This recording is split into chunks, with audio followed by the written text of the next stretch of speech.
Ndabasuje nitwa Jay inarikunda ibitekerezo by'abagore. Ubusanzwe umunsi wa Saint Valentin wizihizwa tariki ya 14 Gashyantare ku isi hose, ufatwa nk'umunsi w'abakundana.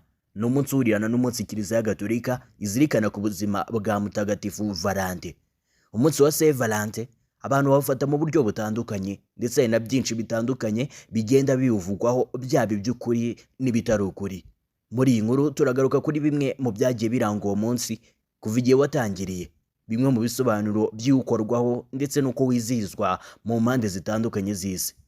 Ku munsi wa Saint Valentin, abasore n'inkumi bakundana cyangwa se couple bahana impano zitandukanye ziganjemo impapuro zanditseho imitoma, impano zifatika nk'indabo z'amaroza atukura, ubusanzwe avuga urukundo rugurumana, aho bivugwa ko buri mwaka kuri Saint Valentin hoherezwa amakarita agera kuri 1.5 miliyari, muri yo 43.6% akaba atangwa n'abagore bayaha abo bakundana. Binavugwa ko Saint Valentin ari itangwaho bene ayo makarita menshi nyuma y'umunsi mukuru wa Noheli. Kuri Saint Valentin muri Gashyantare, kuva mu bihe bya kera Antiquite, umunsi wo hagati mu kwezi kwa Gashyantare ufatwa nk'ikimenyetso cy'urukundo n'uburumbuke. Mu Bagiriki kwari ukwezi bibukagaho ubukwe bw'imana zabo zikomeye, Zeus na Hera. Mu Baromani tariki 14 Gashyantare wabaga ari umunsi bizihizagaho Lupercales, aho baturaga ibitambo Lupercus, imana y'uburumbuke. Saint Valentin ubundi ninde? Muri Kiliziya Gatolika habayeho ba Valentin batatu batandukanye bagiye banagirwa batagatifu. Kubera ukwemera kwabo kutajegajega kwatumye bicwa nk'abahowe Imana, bakicwa n'ingoma z'igitugu zayoboraga Roma icyo gihe hari mu kinyejana cya 3. Abo ba Valentin babayeho harimo Valentin wa Roma.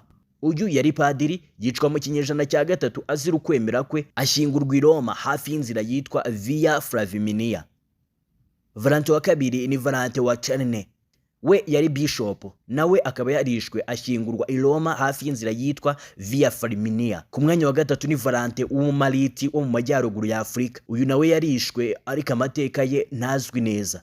Muri abo ba Valentin uko ari batatu, witirirwa uriya munsi ni Valentin w'i Roma. Bivugwa ko ku ngoma y'umwami w'abami Claude w'umugome, Roma yari mu ntambara abaturage batakundaga, maze afata icyemezo ko nta musirikare uzongera gushaka. Ibi byatumye Valentin w'i Roma akomeza gusezeranya rwihishwa abakundanaga, harimo n'abasore b'abasirikare, nyamara umwami yaratanze itegeko ko nta musirikare uzongera gushaka umugore. Byaje kumenyekana ibukuru, Valentin arafungwa. Ku munsi wo kunyonga we hari tariki 14 Gashyantare, yoherereza umukobwa wari ufite se wacungaga iyo gereza agapapuro kanditseho ngo biturutse kuri Valentin wawe. Umukobwa bivugwa ko Valentin nawe yamwibonagamo. Uko niko Valentin yagizwe umurinzi w'abakundana, le patron d'amour, biturutse ku ibaruwa yanditse irimo urukundo ndetse no gufungwa akananyongwa azira guharanira uburenganzira bw'abakundana. Ubundi kera kuri uyu munsi wafatwaga nk'uw'abasiribateri kurusha abakundana. Abasore n'abakobwa bakinaga umukino aho abakobwa bihishaga maze abasore bakabashaka. Iyo umusore yavumburaga umukobwa yagomba gushyingiranwa mbere y'uko umwaka urangira. Mu kinyejana cya 14 nibwo mu Bwongereza uwo munsi wafashwe nk'urukundo koko. Mu Buyapani ho nibiba bisanzwe, kuko kuri uyu munsi abagore n'abakobwa baba bategetswe kuzanira abagabo n'abasore bakorana za shokora zihenze. Gusa mu Buyapani kuri 14 Werurwe abagabo nabo barishyura bagabo bashiki babo umwenda, urukweto cyangwa ikindi kintu gifite ibara ry'umweru kandi gihenze inshuro nibura 3 kurenza ya shokora yaguriwe. Iyo tariki 14 Werurwe bayita White Day. Umunsi wa Saint Valentin bamwe mu bakristo bajya gusura ibisigazwa bye ahantu hatandukanye mu Burayi. Mu Bushinwa na Taiwan kuva mu mwaka w'1980 uyu munsi wa Saint Valentin urizihizwa cyane.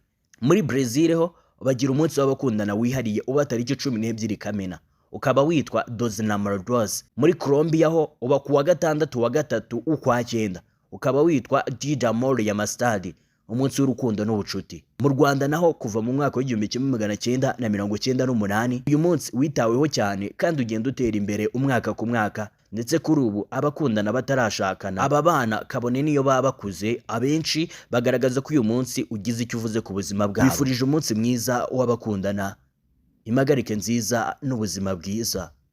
Ngeni Jay inarikunda ibitekerezo by'abagore. Ndabashimiye.